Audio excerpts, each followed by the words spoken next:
y a beaucoup de gens qui me connaissent passablement bien ici, puis il y en a qui ne me connaissent pas vraiment. Et ça va être un peu spécial. Le début de mon introduction est un peu spécial. Je vais être très transparent avec vous. Je vais être très vrai avec vous. Depuis qu'on a commencé, je savais qu'étudier Apocalypse, ça m'emmènerait des places dans mon cœur où est-ce que je serais challengé et que j'aurais envie de célébrer. Mais depuis le début, j'ai l'impression que Dieu me pose dans un coin. Il me pose dans un coin, mais il m'interpelle fort. Il me montre des choses qu'il ne m'avait pas déjà montré avant nécessairement. Je me fais brasser solide. Encore, et encore, et encore, je suis profondément bouleversé. Et aujourd'hui, ça ne sera pas différent. En fait, ça va être pire. À un tel point qu'hier, je parlais avec Élise, mon épouse, puis je disais, j'ai pas envie de prêcher demain. En fait, oui, mais pas ce message-là. Je suis vraiment pas là. Je suis vraiment pas dans ce que je vais vous prêcher ce matin. Mais la bonne nouvelle, c'est que Dieu ne me demande pas de prêcher mon expérience, mais la vérité. Croyez-moi, j'approche ce texte-là avec crainte et tremblement, avec beaucoup d'humilité, voire de honte, alors que je vous en parle ce matin. Alors ça, c'était mon introduction de l'introduction. Durant la Deuxième Guerre mondiale, les Suisses sont restés neutres. Ils n'ont pas pris pour les nazis, puis ils n'ont pas défendu les Juifs. Je ne suis pas politologue, mais je vais vous donner une des raisons qui est quand même très évidente. Il y avait énormément de nazis qui avaient beaucoup d'argent dans les banques suisses. Et il y avait beaucoup de Juifs qui avaient beaucoup d'argent dans les banques juives. Dans les banques suisses. Alors, clairement que les nazis n'ont pas envie d'attaquer là, puis clairement que les Suisses ne voulaient pas avoir tant de Juifs pour pas que les nazis... Bref, ils n'ont pas pris position. Parce qu'il y avait ben trop à perdre s'ils prenaient position. Eux, ils ont eu vraiment le meilleur des deux mondes. Ils ont eu la paix. C'est un des seuls pays en Europe qui ont eu la paix. Puis en plus, ils ont eu l'argent. Mais ils n'ont pas fait ce qui était juste et ils n'ont pas fait ce qui était droit. Puis je trouve que l'exemple de la Suisse, c'est une belle illustration de mon cœur. Puis peut-être la vôtre aussi. On sait qu'il y a deux royaumes. On sait que le royaume de Dieu, puis on sait que le royaume des ténèbres. Puis on le sait qu'ils sont en guerre. Mais le problème, c'est que j'ai des intérêts dans les deux. Et les deux royaumes ont des racines dans mon cœur. Alors, vraiment trop souvent, et sur vraiment beaucoup trop de sujets, je reste neutre pour pouvoir avoir le meilleur des deux mondes. Pas pire, hein? On se souviendra qu'Apocalypse a été écrit à 7 églises. À 7 églises qui vivaient dans une période très chaotique. Et oui, il y avait des persécutions, mais il y avait beaucoup plus que des persécutions. Il y avait beaucoup de religiosité, il y avait du légalisme, il y avait de la mondanité, il y avait des hérésies, il y avait de la convoitise. Il y avait toutes sortes de patentes dans ce temps-là. Puis pour 5 des 7 églises auxquelles l'Apocalypse a été écrite, Jésus fait des reproches extrêmement sévères. En gros, il leur dit, vivez en conséquence du royaume auquel vous appartenez. Prenez position. Ce qu'il est en train de leur dire, c'est prenez position. Vivez d'une façon radicale pour moi. Apocalypse est une lettre d'encouragement pour persévérer dans l'adoration de Jésus-Christ. Peu importe les circonstances, peu importe les tentations, peu importe les influences. Du début à la fin de ce livre-là, c'est le triomphe de Christ. Puis ce ne sera pas différent pour le texte qu'on va voir aujourd'hui. Notre texte va démontrer la stupidité de participer dans le royaume des ténèbres, parce que c'est un royaume illusoire. C'est un royaume qui est complètement vain et sans valeur. C'est un royaume qui est déjà vaincu, puis c'est un royaume qui fait juste amener à la destruction. C'est stupide.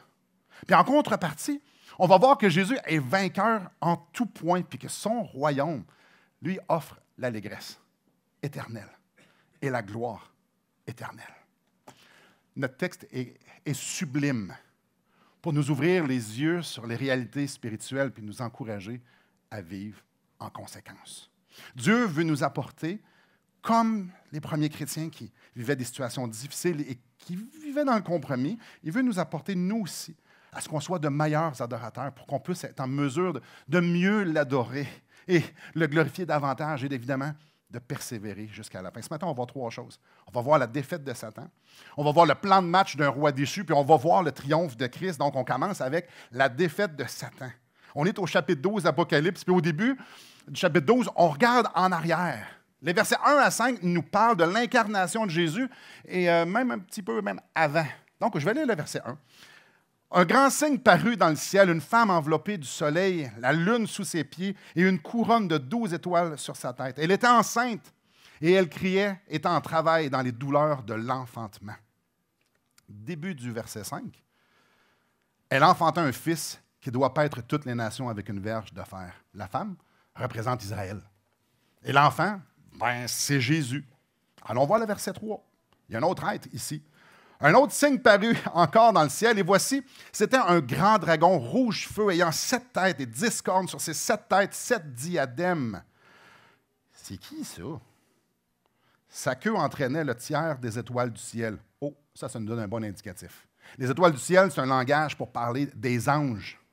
Si on est en train de parler de la rébellion que Satan a eue envers Dieu et qui a amené avec lui le tiers des anges. On parle ici d'une guerre, on parle d'une rébellion dirigée par Satan pour emmener une armée angélique dans sa gang. Mais c'est pas tout. C'est pas tout, c'est pas tout. À la fin du verset 4, le dragon se tint devant la femme qui allait enfanter afin de dévorer son enfant lorsqu'elle l'aurait enfanté. Oh, que c'est intéressant. Pendant 33 ans de vie de Jésus, alors que Jésus était sur la terre, le but de Satan, c'était de dévorer Jésus. C'était de le tenter, c'était de le discréditer, c'était de l'humilier, c'était de vouloir le tuer, d'anéantir. Le but de Satan, c'était d'anéantir la mission de Jésus. Mais on connaît la fin de l'histoire. Allez voir à la fin du verset 5. Et son enfant fut enlevé vers Dieu et vers son trône. Ce petit bout de phrase-là explique la victoire de Christ. En mourant sur la croix et en ressuscitant, Jésus a triomphé de Satan sur toute la ligne. Les mensonges, les tentations, les fausses promesses ont eu aucune emprise sur Jésus. Les meilleures manigances, puis les fausses promesses, puis tout ça, puis les manigances de vouloir pogner, de faire arrêter Jésus. Le but encore, c'est d'anéantir la mission. Hein, ça n'a pas marché. Et à sa mort et à sa résurrection, Jésus rend possible que les pécheurs soient libérés de l'esclavage du monde de ténèbres, soient libérés de leurs péchés et des conséquences du péché. Par sa mort et sa résurrection, Jésus enlève la puissance de Satan sur tous ceux qui croiraient en Jésus. Aïe, aïe. Et à chaque fois qu'un pécheur qui se convertit, se tourne vers Jésus pour être sauvé, à chaque fois qu'un pécheur se tourne vers Jésus pour dire « T'es digne de t'adorer », bref, pour l'adorer, c'est encore une preuve et un rappel à Satan « T'es un loser. T'as perdu. » Et c'est Jésus qui a triomphé. Donc, Christ a triomphé de Satan. Mais ce n'est pas juste Christ qui a triomphé de Satan. Les anges aussi, les versets 6 à 12 semblent prendre place pendant les tribulations. Ça, c'est quoi, ça, les tribulations? Selon ma compréhension, Jésus va venir chercher son Église bientôt, j'espère là ou là. En tout cas, à un moment donné, il va venir nous chercher, puis il va avoir 7 ans où il va avoir plein de jugements. On appelle ça les 7 ans de tribulation. Ça va brasser beaucoup. Alors, selon ma compréhension, ce qu'on lit là, versets 6 à 12, ça se pogne là. C'est là que c'est. Au verset 7, ça nous décrit une bataille complètement épique. Il y eut une guerre dans le ciel. Michel et ses anges combattirent contre le dragon, donc contre Satan, et le dragon et ses anges combattirent. Donc, on a Michel, ses anges, on a Satan, puis tous les démons. Qui gagne? On veut savoir qui gagne, c'est qui le plus fort? On a juste à aller lire le verset 8. Mais ils ne furent pas les plus forts, et leur place ne fut plus trouvée dans le ciel. Et il fut précipité, le grand dragon, le serpent ancien, appelé le diable et Satan, celui qui séduit toute la terre. Il fut précipité sur la terre, et ses anges furent précipités avec lui. Non seulement Satan et ses anges ont perdu contre Michel et sa gang, il n'a pas perdu contre Jésus ou contre Dieu. Ça a déjà été établi. Non, il a perdu contre des anges. Non seulement Satan et ses démons ont perdu, ils ont été jetés en dehors du ciel. Et il n'y a pas de cause en appel. Là. Ils n'ont pas fait comme « Hey, on va essayer une deuxième chance, il n'y a pas de contre-attaque. » Non, ils ont juste comme été où ils se sont fait dire d'aller, c'est sur la terre, puis il n'y avait pas grand-chose à dire. Finalement, ils ne sont pas si forts que ça. Hein? Satan perd sur toute la ligne. Contre Jésus, Satan perd contre les anges de Dieu. Et regardons une autre défaite. Durant les tribulations, durant cette période de 7 ans-là, ça va passer. Les forces du mal vont faire du mal. Allez, venez avec moi au chapitre 13, on va lire le verset 7, le bout du verset 7, le premier. « Il lui fut donné de faire la guerre aux saints, donc aux chrétiens, et de les vaincre. » Verset 10, « Si quelqu'un est destiné à la captivité, il ira en captivité. Si quelqu'un est tué par l'épée, il faut qu'il soit tué par l'épée. » C'est ici la persévérance et la foi des saints. Ça va brasser. Venez avec moi au chapitre 9. Donc, oui, il va y avoir des persécutions, des solides persécutions, mais il va aussi avoir une déchéance morale qui peut juste être plus qu'aujourd'hui. Imaginez ça.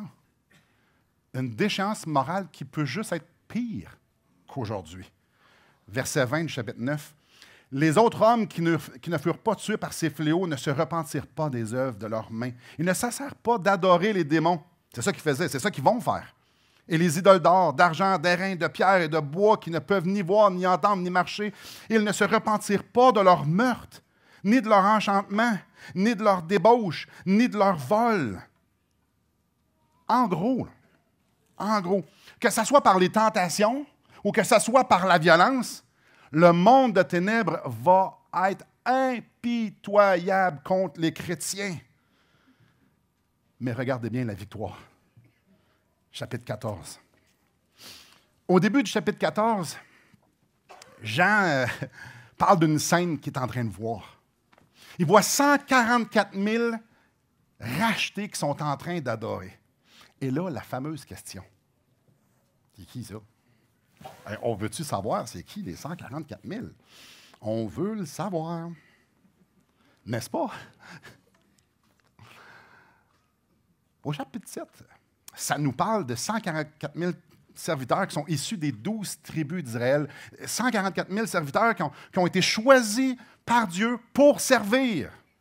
C'est important de savoir que tout au long de l'histoire d'Israël, si vous lisez l'Ancien Testament, c'est vraiment clair. Même dans les périodes les pires d'éloignement, même quand le peuple était dans la pire échéance, puis ça allait vraiment pas bien, Dieu s'est toujours gardé un petit reste, un petit groupe de fidèles pour garder le témoignage.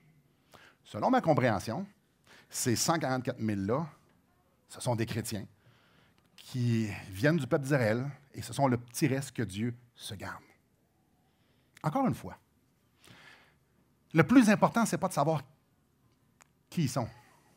C'est plutôt de savoir qu'est-ce qu'ils ont fait. Qu'est-ce qu'ils ont fait? Qu'est-ce qu'ils ont fait de si important? Verset 4. Ce sont ceux qui ne sont pas souillés avec des femmes, car ils sont vierges. Ils suivent l'agneau partout où il va. Ils ont été rachetés d'entre les hommes comme des prémices pour Dieu et pour l'agneau. Et dans leur bouche, il ne s'est point trouvé de mensonge, car ils sont irréprochables. Donc, toujours durant cette période de 7 ans-là, ça nous parle qu'ils ne sont pas souillés avec les femmes. Est-ce que ça veut dire que le mariage, c'est impur? Ça contredirait tout l'enseignement du reste de la Bible. Alors, on ne va pas là. L'idée, c'est que ce ne sont pas souillés dans l'immoralité qui va être tellement présente dans le temps. Ce n'est pas dur aujourd'hui de prévoir à quoi ça pourrait ressembler. Ça nous parle dans verset 4 qui suivent l'agneau. Ça implique l'obéissance. Ça implique qu'ils vont vouloir marcher dans les pas de l'agneau. Ça veut dire qu'ils vont vouloir passer où ce que lui pense, penser comme lui pense, agir comme lui agit. Suivre l'agneau. Pour eux, ils vont vouloir marcher, bref, comme des disciples. Au verset 5, ça nous parle qu'ils ne seront pas menteurs. C'est normal, ils vont être attachés. Ils vont être attachés à la vérité. C'est pour ça que ça nous dit qu'ils vont être irréprochables. Leur vie va être vécue en conséquence, d'une façon conséquente au royaume à qui ils sont, oui, à qui ils adorent. Leur vie va être conséquente à celui qui adore. Je reviens au chapitre 13, au verset 10. Si quelqu'un est destiné à la captivité, il ira en captivité. Si quelqu'un tue par l'épée, il faut qu'il soit tué par l'épée. C'est ici la persévérance et la foi des saints. Les saints vont persévérer dans la persécution. Durant la tribulation, les saints vont se soumettre à la volonté de Dieu parce qu'ils vont lui faire confiance. Ils vont savoir que leur souffrance, c'est un investissement dans le royaume de Christ pour magnifier le nom de leur roi, de leur sauveur, du Créateur Jésus-Christ. Alors, ils vont leur faire confiance. Ils vont persévérer là-dedans. Chapitre 12, verset 17. Je vous invite. Et le dragon fut irrité contre la femme. Et il s'en alla faire la guerre au reste de sa postérité et à ceux qui gardent les commandements, et qui retiennent le témoignage de Jésus. Donc, malgré le chaos infernal, malgré l'immoralité, malgré l'idolâtrie qui va être partout, les chrétiens vont être reconnus pour garder les commandements de Dieu et retenir le témoignage de Jésus. En d'autres mots, les chrétiens, dans le futur, vont s'accrocher aux promesses et à la parole de Dieu pour y obéir. Et là, je vous invite au chapitre 12, toujours, au verset 11. En parlant de Satan, ils l'ont vaincu. Ils, c'est les chrétiens, et celui qui est vaincu, c'est Satan. Ils l'ont vaincu à cause du sang de l'agneau et à cause de la parole de leur témoignage. Ils n'ont pas aimé leur vie jusqu'à en craindre la mort. Les saints sont aussi victorieux sur Satan. Sont aussi victorieux. Ils n'ont pas aimé leur vie. Pour eux, la vie sur la terre là, n'a pas de valeur. Pour eux, là, la terre n'a rien pour eux. Il n'y a pas d'espérance sur la terre. Pour eux, il n'y a pas l'espoir de quelque chose de mieux. Pour eux, ils ne sont pas en train de travailler pour eux. Ça n'a rien à voir avec eux. Ils n'ont pas aimé leur vie pour la retenir, pour la saisir. Puis ils sont même prêts à en mourir s'il faut. Eux autres, ce qu'ils sont en train de dire, c'est on ne veut pas participer au royaume de ténèbres. On ne veut pas. Parce qu'on connaît, nous, c'est qui Jésus. On sait c'est qui nous a sauvés. On ne veut pas participer. On ne veut pas arrêter d'obéir parce qu'à la seconde tu arrêtes d'obéir, tu es en train d'être participant dans le royaume que tu ne veux pas participer. Ils ne veulent pas arrêter d'adorer parce que quand tu n'adores pas Christ, tu adores. Ouais, on ne veut pas ça non plus. Ah, ces gens-là, ces chrétiens-là, les chrétiens de demain, comprennent que Dieu investit leur souffrance pour sa gloire et ils vont lui faire confiance. Elles sont en train de dire, on ne peut pas parler de lui, là. On ne peut pas vivre pour lui. Là. Regardez, c'est Jésus, c'est notre Seigneur. C'est notre Seigneur. Ils l'ont vaincu à cause du sang de l'agneau. Son sang a versé pour nous. Nous sommes libérés de la puissance des ténèbres. Alors on va vivre passionnément et radicalement pour faire connaître son nom. C'est par la façon que les chrétiens vont adorer l'agneau par leur vie qu'ils vont triompher de Satan. Je redis cette phrase-là. C'est par la façon que les chrétiens vont adorer l'agneau par leur vie qu'ils vont triompher de Satan. Parce que quand tu dis non à Satan, pour te tourner vers Christ, tu es en train de démontrer que la valeur de Christ est infiniment plus grande que celui à qui tu dis non. Quand tu dis non à Satan pour adorer Christ, tu es en train de dire quelque chose de grand. Je peux juste les entendre dire, tu peux nous tuer, Satan? Oh oui, vas-y. Vas-y, tu peux me tuer. Tu peux tuer mes frères et mes sœurs. Vas-y, tue-nous. Parce qu'à tous les fois qu'il y en a un de nous autres qui meurt, c'est une délivrance. Et on est encore en train de prouver que Christ a triomphé de toi. Chaque fois qu'un chrétien meurt, c'est un rappel à Satan qu'il est le perdant et que Christ a triomphé. Parce qu'on s'en va de l'autre côté et ce n'est pas le jugement qui nous attend, c'est l'allégresse. Ce n'est pas ce qu'on mérite qui nous attend. C'est la grâce de Dieu. Wow! Alors même sous la pression de toutes parts, les chrétiens vont vivre une vie radicale. Vont vivre une vie complètement séparée du monde. Peu importe ce que ça va coûter. Même si ça coûte leur vie. Alors Satan perd contre Jésus. Satan perd contre les anges. Satan perd contre les saints. Il est peut-être le meilleur menteur, mais il est loin d'être le plus fort. Son royaume est peut-être super attrayant, mais c'est un jeu de miroir et un jeu de boucan. Christ a triomphé sur toute la ligne. On passe au prochain point. Satan, il se fait humilier solide. Michel puis ses anges lui donnent une solide correction et lui montrent la sortie. Tu t'en vas sur terre, puis tu restes là, toi puis tes anges. Il n'est pas content. Regardez la fin du verset 12, du chapitre 12. « Malheur à la terre et à la mer, car le diable est descendu vers vous, animé d'une grande colère, sachant qu'il a perdu sachant qu'il a peu de temps. » Fait que lui, c'est un roi déchu d'un royaume complètement vil. C'est quoi son plan de match? Ça commence au chapitre 13. Et que c'est intéressant. Ça commence par l'apparition d'une bête qui reçoit la puissance et le trône et une grande autorité de Satan. Donc, Satan donne un titre vraiment spécial. Il donne beaucoup de puissance à une bête. On se souvient, le dragon, c'est Satan. Et cette bête-là, la première bête, ben, ça semble pointer vers un leader diabolique qui est souvent appelé l'Antichrist. Allons voir le début du verset 3. « Et je vis l'une de ces bêtes comme blessée à mort. Mais sa blessure mortelle fut guérie. » Là, vous me dites, pourquoi tu dis ce détail-là? Oh, que c'est très important. Cette bête-là va être blessée à mort, puis il va être guéri. Donc, la première bête, donc Satan et l'Antichrist ici, lui, il va être blessé à mort, puis il va être guéri. OK. Information qu'on garde en banque ici. Là. Mais regardez bien la réaction du monde. Rempli d'admiration, à la fin du verset 3, la terre entière suivit la bête. Ah ouais. Attends, ça, c'est pas la gang qui vient d'être expulsée du ciel, ça, là? Oui. Et ils adorèrent le dragon, celui qu'ils viennent de perdre, là. Oui. Parce qu'ils avaient donné l'autorité à la bête. OK, Satan donne l'autorité à la bête, puis là, tout le monde se regarde, là, il panique. Là, wow, c'est extraordinaire! Ouais, c'est ça. Ils adorèrent la bête en disant, qui est semblable à la bête? C'est vrai, c'est un loser. Et qui peut combattre contre elle? Ben, Michel, ses anges, Jésus, en fait, pas mal de monde. Mais eux, ils ne sont pas là. Non, ils sont pas là, mais ils sont vraiment pas là.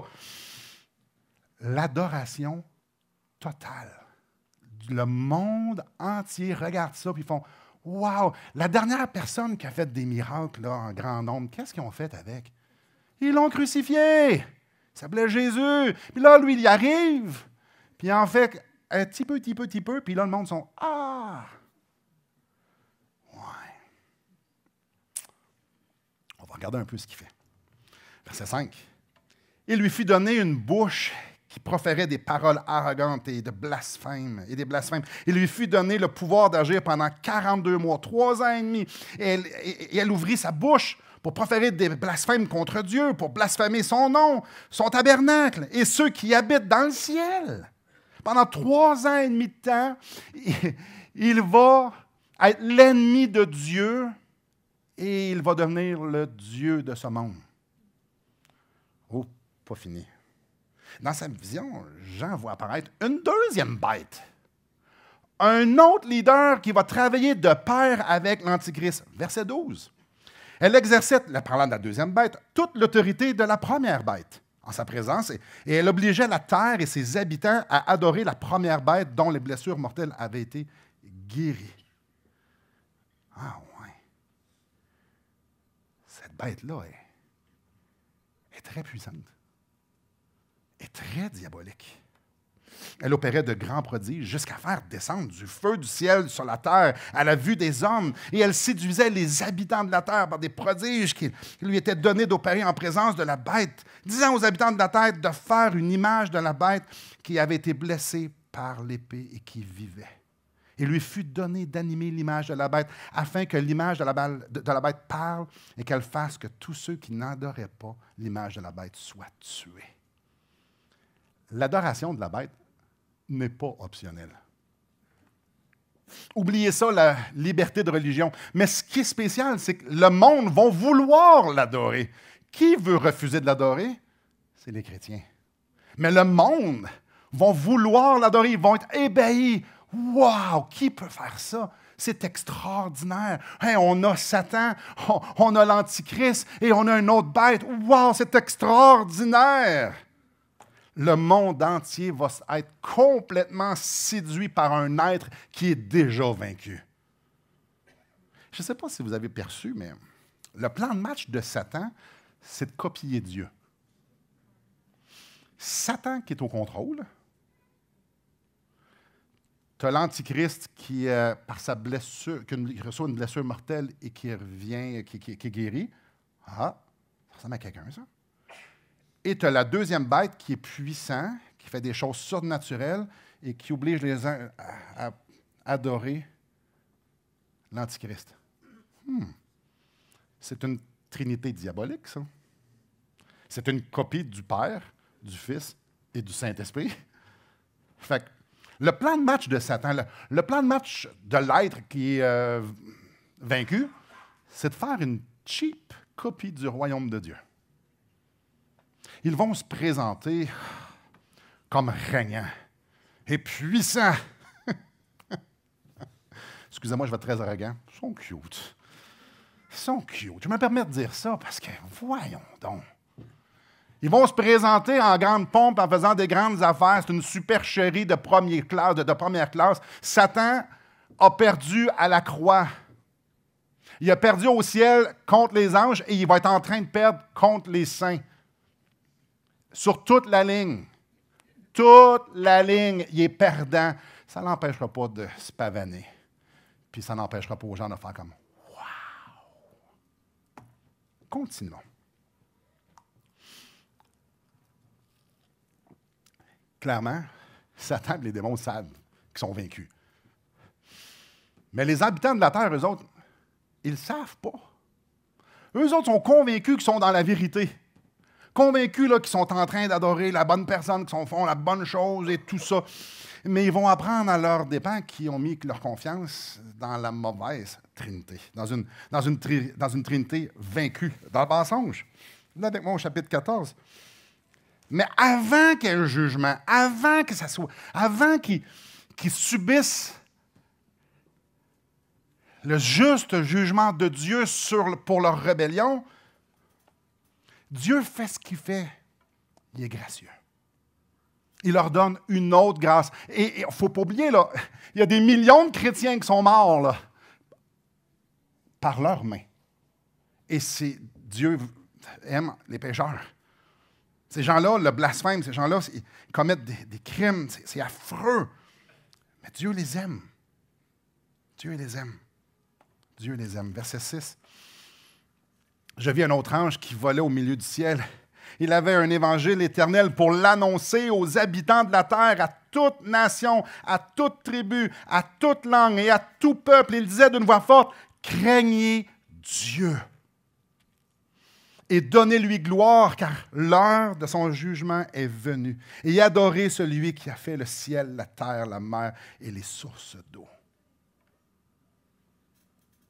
Encore et encore. Ces gens-là vont avoir l'opportunité de se repentir. Mais ils vont endurcir leur cœur. Ils vont repousser l'agneau, puis ils vont repousser Dieu, parce qu'ils vont mieux aimer vivre dans l'illusion, de croire le mensonge. Les jugements qu'ils vont recevoir sont 100% justes. Dieu est juste. Ils veulent rien savoir de se soumettre à Dieu. Et le reste des jugements du verset 14, c'est comme si c'était un petit résumé. Une petite fenêtre qui va être expliquée dans les chapitres qui suivent. Donc, tous les événements qu'on va voir là, ils vont être expliqués en longueur dans les chapitres qui vont suivre. Donc, c'est ça qu'on va voir dans les semaines. Donc, ici, je vais juste en parler d'une façon brève. Brève. Au verset 9. En fait, on va y aller au verset 8. Verset 8, un second ange suivit en disant, « Elle est tombée, Elle est tombée, Babylone la Grande, qui a abreuvé toutes les nations du vin de la fureur de sa débauche. On parle ici d'un système mondial que Satan va avoir mis en place, un système qu'on peut voir, un gouvernement mondial avec une religion mondiale. Puis là, il va tout montrer un grand royaume terrestre. Ouais, ça va être fini. Puis quand Dieu dit fini, ben, le château de cartes que Satan va avoir construit, Dieu a juste à faire et c'est fini. Christ souffle dessus. Et on va voir ça dans les semaines qui vont suivre. Vous allez voir, c'est succulent. Verset 9. Et un troisième ange, les suivit en disant d'une voix forte, « Si quelqu'un adore la bête et son image et reçoit une marque sur son front ou sur sa main, il boira lui aussi du vin de la fureur de Dieu, versé sans mélange dans la coupe de sa colère. Il sera tourmenté dans le feu et le soufre devant les saints anges et devant l'agneau. Et la fumée de leur tourment monte au siècle des siècles. Ils n'ont pas de repos ni jour ni nuit, ceux qui adorent la bête et son image, et quiconque reçoit la marque de son nom. »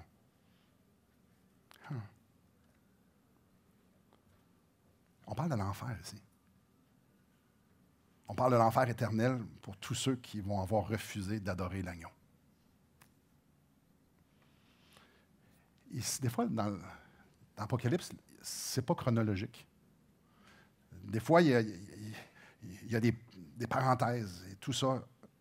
Et ça, c'est un des éléments. Donc là, on vient de voir, versets 9 à 12, ça, c'est l'éternité, donc c'est l'enfer pour l'éternité. Puis c'est spécial parce que du verset 15 à 20, c'est ce qui se passe avant le jugement final. Et du 14 à 20, c'est vraiment spécial. Ça nous parle d'un carnage qui va avoir lieu. Ça s'appelle la bataille d'Armageddon, où Jésus va combattre les habitants de la terre. Et ça, moi, c'est fascinant. On va voir ça au chapitre 19. Là. On va tout voir ça en détail. Là. Les peuples vont se réunir dans la vallée de Megiddo pour combattre Jésus. Et imaginez-vous comment c'est faut être arrogant un peu, légèrement séduit. Tant peu, tu t'en vas combattre Jésus. Puis ils vont savoir, parce qu'on l'a vu lors des trompettes et des sauts, tout ça. Là, ils savent que ça vient de Jésus. Là, celui qui a manifesté tant de cette puissance-là, il se rassemble pour aller combattre avec lui. Aïe, aïe. Et pourquoi je dis carnage? Allez à la fin du verset 20. La cuve fut foulée hors de la ville. Écoutez bien ça. Et du sang sortit de la cuve jusqu'aux morts des chevaux sur une étendue de 1600 stades. Bon, c'est quoi ça? On imagine un cheval ici. Il va y avoir du sang jusqu'aux morts des chevaux. 4 pieds, 300 kilomètres de superficie. Alors, les armées vont s'avoir réunies vers Jésus et Jésus va juger ces hommes et ces femmes. Là, il va y avoir du sang sur 300 kilomètres à cette hauteur-là. Quand on dit carnage, ça fit pas mal comme un carnage. À partir du verset 8 du chapitre 14, c'est la présentation du triomphe de Christ sur ceux qui participent au royaume de Christ, au royaume des ténèbres. Donc, il y a Satan qui a été défait de A à Z, les anges ont été défaits de A à Z. On va parler des 2 bêtes dans les semaines qui suivent, et tous ceux qui participent dans ce royaume-là. Donc, tous ceux qui refusent d'adorer l'agneau sont aussi vaincus par l'agneau. Le royaume des ténèbres est vain. Le chef, il est vaincu. Tous les officiers de cette armée-là, vaincus. Et tous les participants sont aussi vaincus. N'avons-nous pas un sauveur glorieux, triomphant, tout-puissant? Et là, appliquons-nous ça. Et c'est là que ça se gâte. On est curieux quand on voit Apocalypse. On veut savoir c'est qui. On veut savoir c'est quoi. On veut savoir c'est quand. On veut comprendre.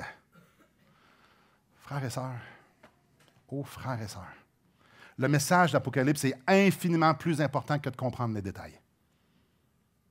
Le but n'est pas de savoir c'est quand ça va arriver. Le but, c'est de nous rendre de meilleurs adorateurs. La lettre d'Apocalypse, c'est un wake-up call pour 5 églises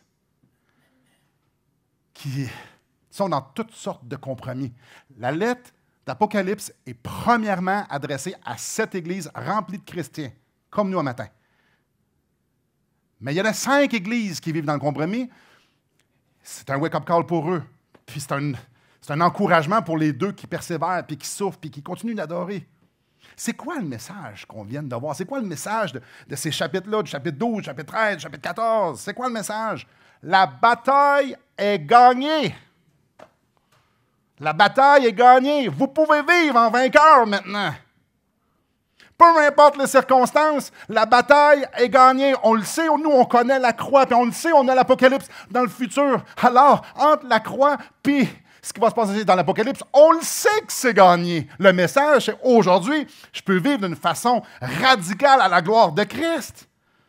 C'est quoi le message? On peut vivre maintenant en conséquence du royaume auquel on appartient. C'est quoi le message pour ces églises-là? Prenez position. Vivez une vie radicale pour votre roi. N'est-il pas digne? Il est digne à la croix, puis il est digne dans le futur. Regarde, je vais ouvrir la fenêtre, puis je vais vous montrer à quel point il est digne dans le futur pour que vous soyez certains que le Jésus que vous adorez, ce n'est pas juste l'agneau, c'est aussi le juste juge qui s'en vient. L'Apocalypse, c'est justement une fenêtre. On rouvre les rideaux, puis regardez, là. Regardez en avant. Regardez dans quel royaume vous êtes. Regardez la puissance de votre roi, l'efficacité de sa victoire et de son triomphe. Regardez. Regardez. Les saints du futur, frères et sœurs. Et ça peut être dans 5 minutes.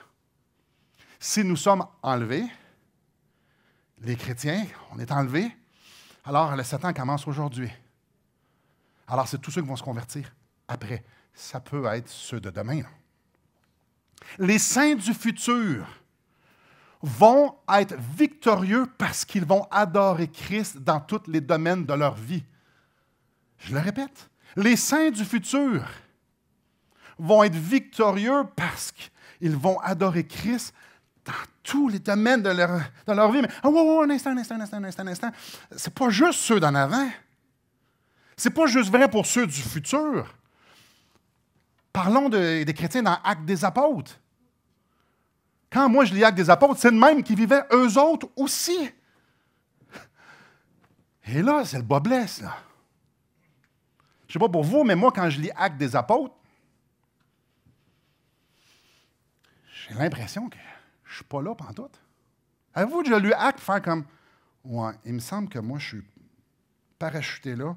Il me semble que je ne fit pas. » Imaginez, là, Paul, c'est lui qui prêche un matin, de la même façon qu'il leur parlait dans le temps. Imaginez, les chrétiens là, de ce temps-là vous invitent, ou vous les invitez chez vous. Pensez-vous? Moi, je trouve ça dissonant. Moi, je regarde ça, je dis, aïe. Et là, il me semble une réunion de pasteurs, puis c'est eux autres qui sont là. Je suis comme, pas sûr que je vais parler bien, moi. Donc, je regarde en arrière et je me dis, ces gens-là, ils vendaient leurs champs et ils mettaient tout en commun. Pour qu'il y ait un équilibre. Eux autres, ils avaient compris que si moi, j'étais riche, c'est pour que je puisse pourvoir aux pauvres. On a tous compris ça, nous autres aussi. Hein? Ils se pardonnaient. Ils étaient prêts à mourir, eux autres. Ils allaient aux extrémités de la terre. Il y avait de la persécution. Ils n'étaient pas attachés à leur patente. Ils ne disaient pas, on va se taire pour ne pas avoir de persécution. Ils disaient, non, on va partir pour continuer de parler. Je suis pas là. Moi, pas là. Non. Puis là, on est en train d'étudier Apocalypse, qui peut commencer dans 5 minutes. J'ai l'impression que je ne suis pas là non plus. J'ai l'impression que je ne suis pas là. J'ai l'impression que je ne suis pas là.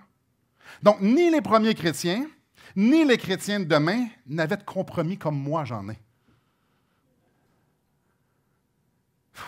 Parce que je pourrais dire, ouais, mais en arrière, c'était de même, puis c'était contextuel, puis tapati patata, puis j'aurais tort sur toute la ligne. Mais ce serait un mensonge intrayant de pouvoir me faire croire. Mais l'Apocalypse, c'est demain. Ouais.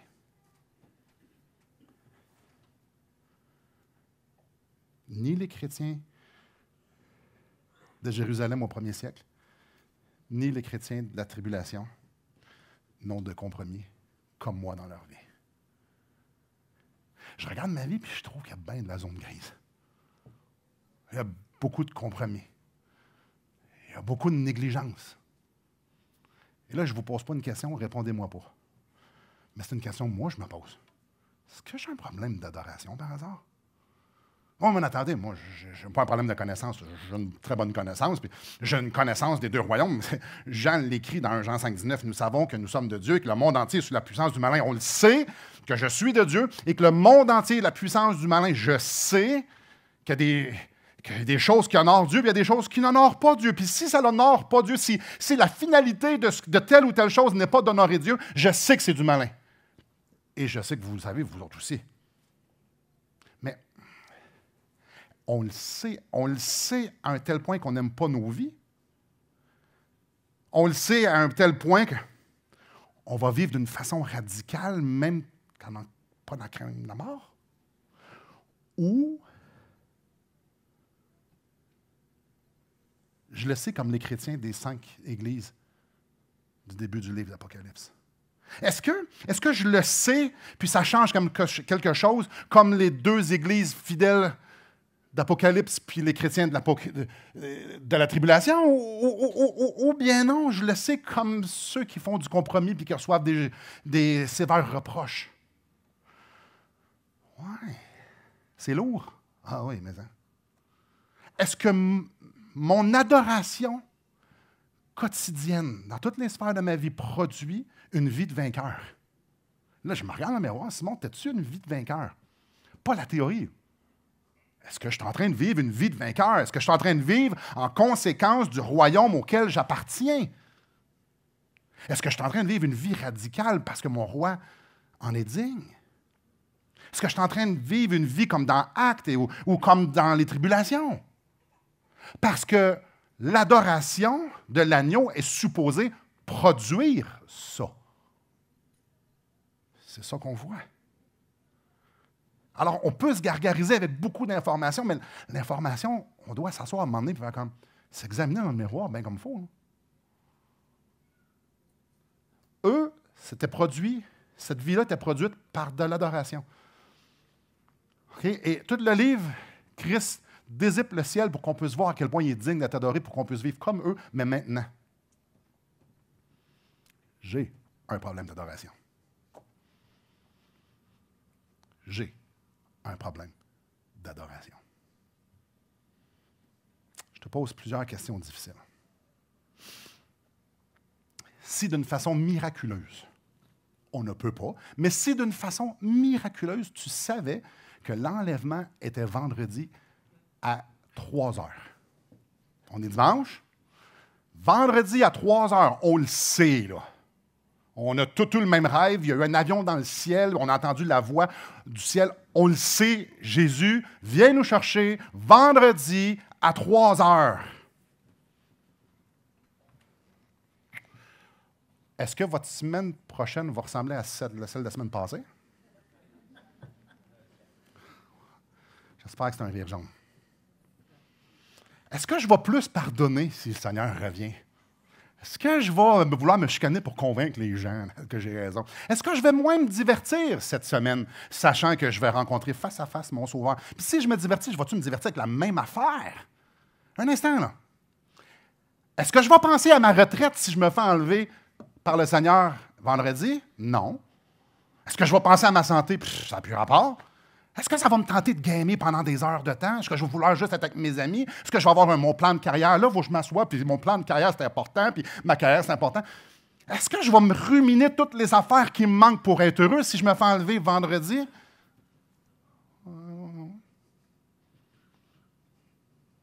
Si Jésus revient dans 5 jours, est-ce que tout d'un coup, je vais avoir plus de temps pour prier? Ah! Tiens donc, j'ai pas le temps. Hey, j'ai pas le temps, je suis occupé. S'il revient dans 5 jours, je suis sûr qu'on trouve du temps. Je suis sûr que notre vie de prière va être transformée. Je suis sûr qu'on n'écoute plus la même musique, puis on ne fait plus rien, puis je veux des louanges, puis Seigneur, j'ai hâte de te voir. Puis on va évangéliser beaucoup plus. Puis on va parler de lui, puis c'est de ça qu'on va s'entretenir. Hey, on est-tu mauvais?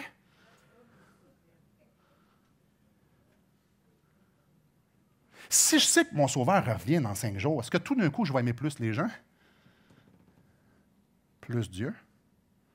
Je ne sais pas pour vous, mais moi, c'est juste de poser la question, ça me fait bien mal. Parce que la réponse, pour moi, c'est oui. Arc.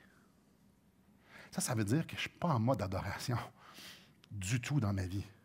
Ah, ici, oui, Seigneur t'es bon, alléluia, ouais. Avec mon chapitre 9, verset 20.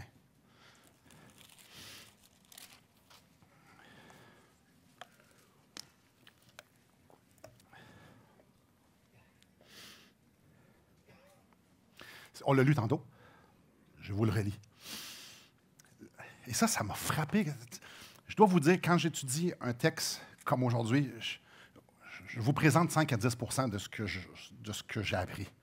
Puis une des choses que je n'ai pas dites là, c'est une autre pépite que moi, le Seigneur m'a donnée. C'était bon. Aïe, aïe.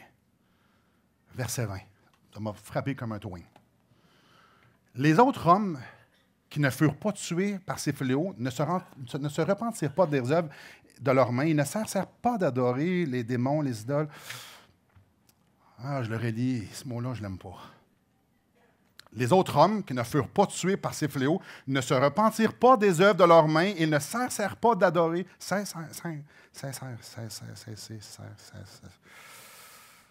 La marque d'un adorateur de Christ, c'est de cesser de participer dans le royaume des ténèbres. Ceux qui n'adorent pas Christ, ils n'ont pas cessé. Ceux qui adorent Christ ont cessé. Ah.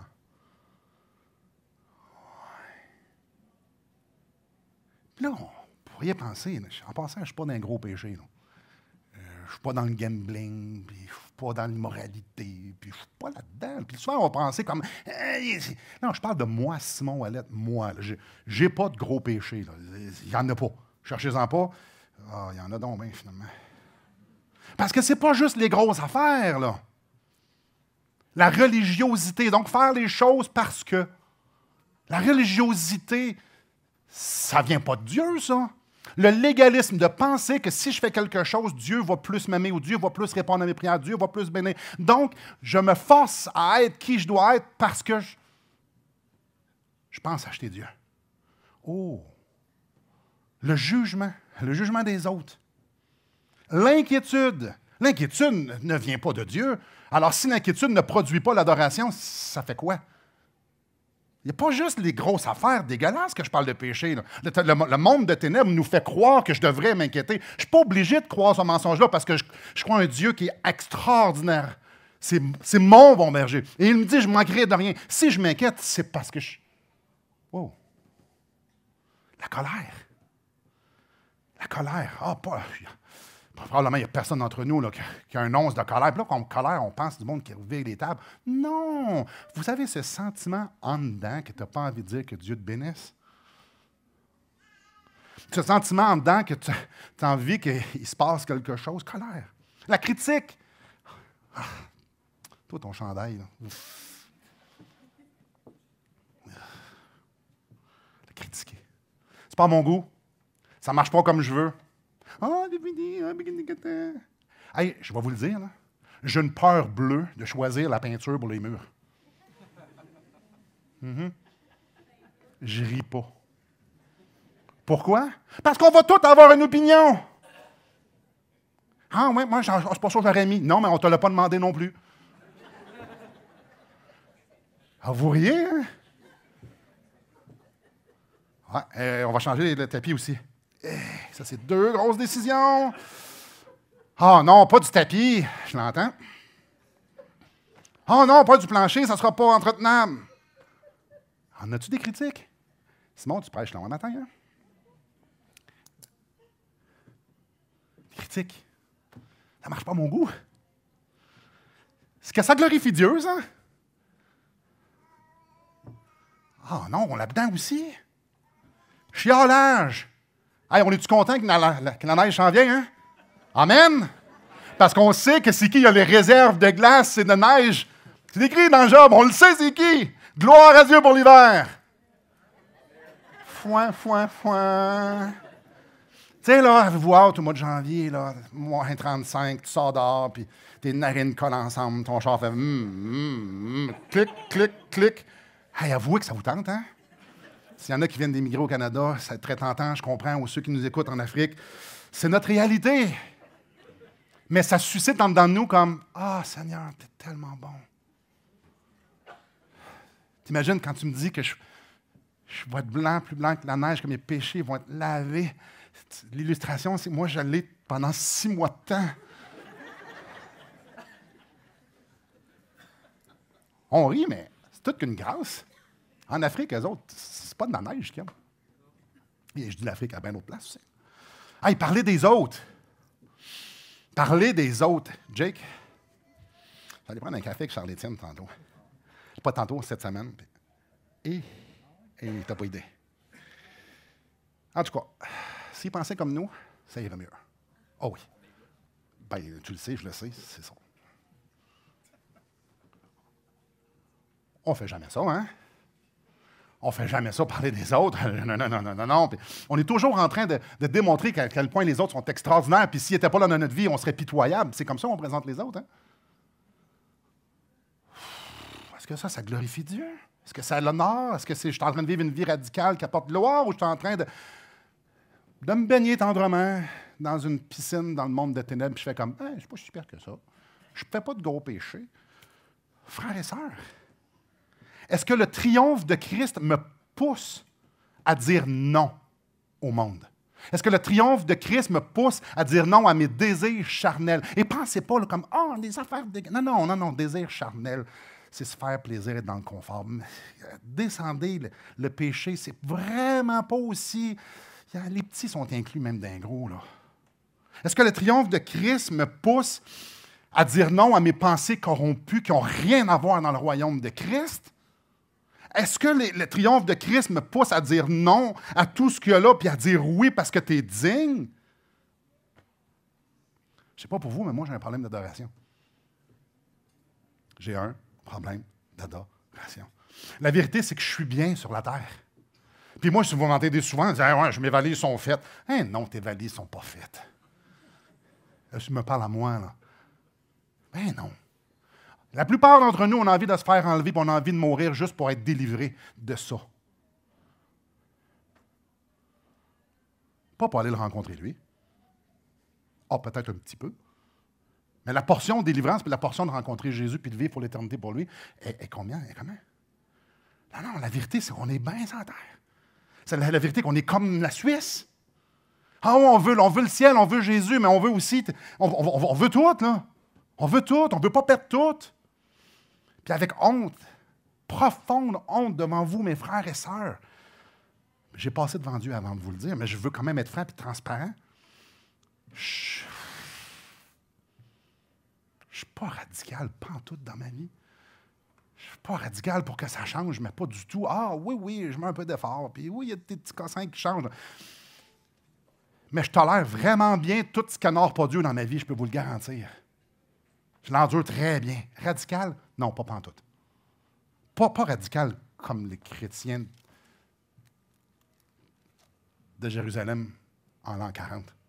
Et pas radical comme les chrétiens qui vont nous suivre durant les tribulations. Ils n'ont pas aimé leur vie. Je me regarde dans le miroir, je me regardais devant le miroir en fin de semaine, puis là, tu dis, ouais, OK, ça c'est eux autres. Ouais, après ça, tu as comme, je n'ai fait aucun cas de ma vie, comme si elle m'était précieuse, puis ça, c'est quelqu'un d'en arrière qui a dit ça. Fait qu'en avant et en arrière, c'est du monde radical. Ces gens-là vivaient d'une façon conséquente avec qui était Jésus et le royaume auquel ils appartenaient. Ils vivaient une vie d'adoration dans toutes les sphères de leur vie. Alors, en terminant, en conclusion, je vous invite au chapitre 2. C'est lourd. Peut-être un matin, tu dis, Simon, cochonnerie, c'est lourd. Ah, il y a une chance que c'est lourd pour qu'on se dise la vérité. Hein? Si vous êtes visiteur ici, ben, c'est ça qu'on veut s'entretenir, c'est ce que ça dit. Et là, on va revenir à c'est lourd, on fait quoi? Qu'est-ce qu'on fait, c'est l'eau? Peut-être que vous avez la même réalisation que moi, peut-être que non. Ça vous appartient. On n'est pas à la même place. Je l'ai dit dans ma prière tantôt. Je le crois profondément. On fait quoi si vous êtes dans les mêmes souliers que moi? Bon, on retourne au début. Qu'est-ce que Jésus disait à ces 5 églises-là qui vivaient des choses similaires à nous? On avait le même genre de cœur que ce que je suis en train de vous partager. Regardez bien. Au verset 5 du chapitre 2. « Souviens-toi donc d'où tu es tombé, repens-toi. » Chapitre 2, verset 16. L'église de Pergame. La première, c'était Éphèse, l'église de Pergame. Verset 16. « Repens-toi. » L'église de Thyatire, versets 21 et 22. « Je lui ai donné du temps afin qu'elle se repente. Elle ne veut pas se repentir de sa débauche. Voici, je vais la jeter sur un lit et envoyer une grande tribulation à ceux qui commettent l'adultère avec elle, à moins qu'ils ne se repentent. » L'église de Sardes, chapitre 3, verset 3. Au milieu du verset, « Repens-toi. » L'église de Laodicée, chapitre 3, verset 19. « Moi, je reprends et je châtie tous ceux que j'aime. Aie donc du zèle. Repens-toi. » Frères et sœurs, si ce matin, le Seigneur ne vous a pas flatté dans le sens du poil, célébrons-le. C'est parce qu'il nous aime. C'est parce qu'il nous aime. Et il est jaloux de sa gloire. On a été rachetés pour qu'on soit ensemble, pour célébrer sa gloire. Pas juste quand on vient ici, dans chaque aspect de nos vies. Alors peut-être qu'il y a du monde comme moi qui doivent se repentir ce matin. Et dire, ouh, je ne suis pas craqué. Je ne suis pas là. Repentons-nous. Et peut-être qu'il y en a d'autres qui disent, ben moi, ça va bien. Super. Alors chacun d'entre nous, adorons notre roi avec une vie conséquente avec sa victoire qu'il a eue sur Satan et sur le royaume des ténèbres. Vivons une vie conséquente avec la vanité qu'on connaît du royaume des ténèbres et avec la gloire que Christ nous a manifestée à la croix, dans sa résurrection, dans son exaltation et dans son retour. Adorons.